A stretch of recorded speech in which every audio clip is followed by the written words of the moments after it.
Hi everyone, it's Smita. Welcome back. Today I'm going to be showing you a technique that I personally like to follow when I want my eyeshadows to be extremely pigmented. I'm going to be doing that on one side of my face, and on the other side I'm going to be using a concealer as a base as always. In fact, I'm going to be using a concealer as a base on both sides but differently. I can't wait to show you this technique, so without further delay, let's begin.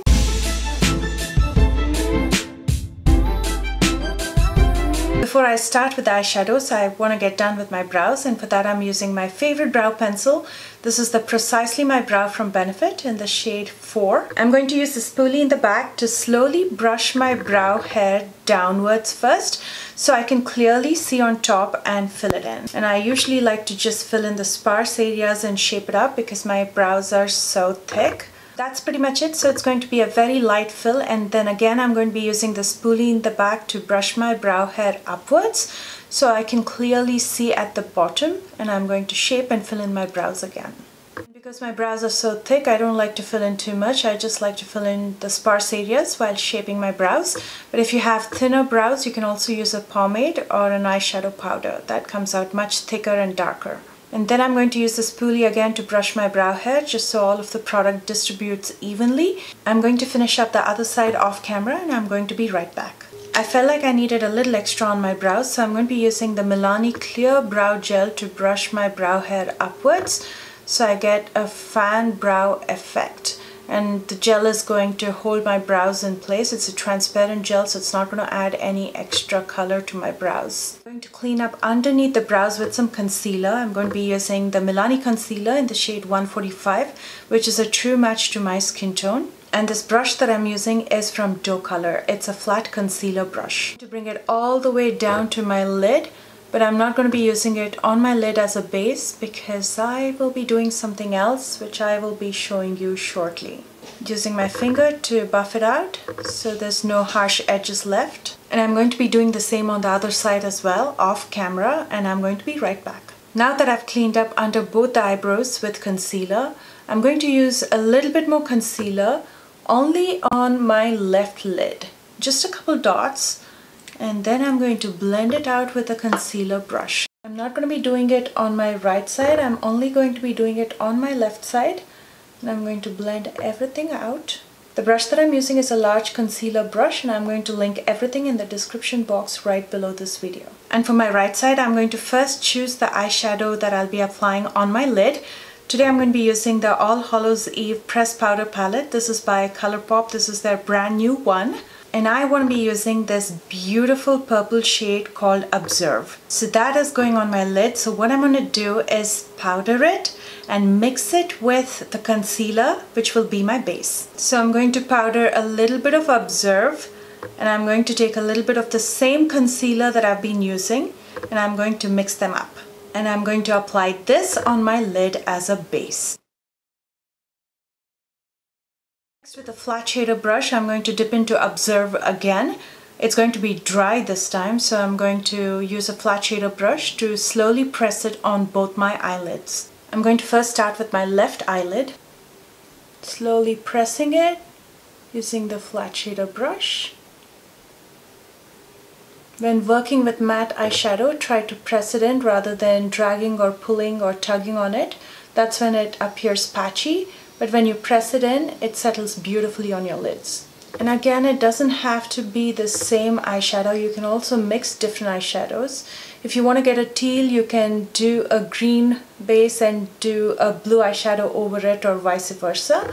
Or you can also use a colored base and you can go with a shimmer shadow, which is a similar color, over it. So that is how a single coat of eyeshadow looks on my left side, where I had just the concealer as my base. And now I'm going to be doing a single coat on my right side.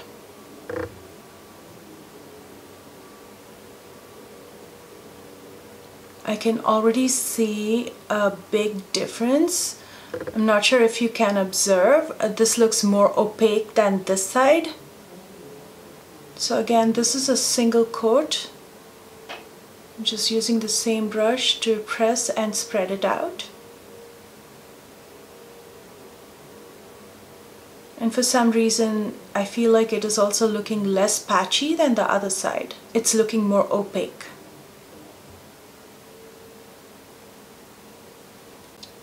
Do you see what a big difference that makes? I feel like I'm not sure where those sparkles are from. I'm just looking at the eyeshadow. They do have little specks. I'm not sure if it was from my brush or from the eyeshadow itself, but either way, let's focus on the opacity of the eyeshadow on both sides. This looks so much more sheer than my right side, which looks so much more opaque and less patchy. And so much more pigmented, and that's one of the reasons I like to use a colored base with a colored eyeshadow. And you can see with the simple trick of mixing a concealer with the eyeshadow itself, you can create a beautiful base. Now let's finish up the rest of the makeup. For transition, I'm going to be using Cometh to Us. This is a beautiful brown shade, so it's going to go up in my crease using a blending brush. I'm going to be using the ColourPop E9 as my blending brush. It's a smaller, more tapered blending brush. Again, I'm going to be doing the same on both sides, just using it in my socket area, blending it with the purple eyeshadow that I used on my lid. And I'm not going to be spreading it out too much. I'm mostly going to focus this in the socket area itself, creating a new crease above my natural crease line. As you know, I have hooded eyes. So doing this makes your eyelid look so much bigger because I'm creating a new crease above my natural crease line in the socket area. And keep on blending till you're happy with the blend and how buffed out it is. And if you want to increase the intensity, you can always layer it with more eyeshadow. And I'm going to be doing the same on the other side as well. So taking very little eyeshadow at a time while I blend it out in the socket and just keeping it very close to the purple eyeshadow in my socket area rather than buffing it out too much. And then I'm taking the same brown eyeshadow with a small definer brush to smoke it out in my lower lash line.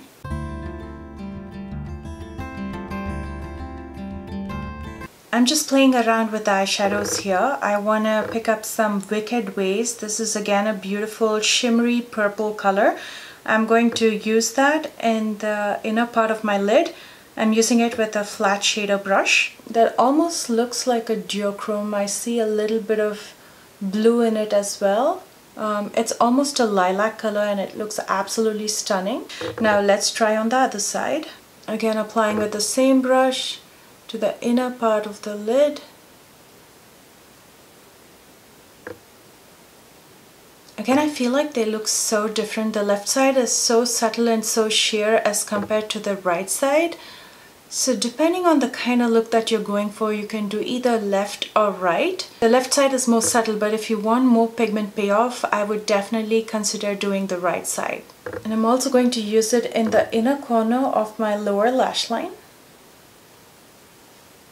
There's also other beautiful eyeshadows in this palette. Let me know if anything stands out and if you want me to create a look with it, and I'll be happy to do so. Now, because this look turned out smoky, I'm going to keep it that way. I'm going to be using my favorite Aqua Resist pencil by Makeup Forever in my waterline and a little bit in my lash line before I smudge it out and make it look a little bit more smokier.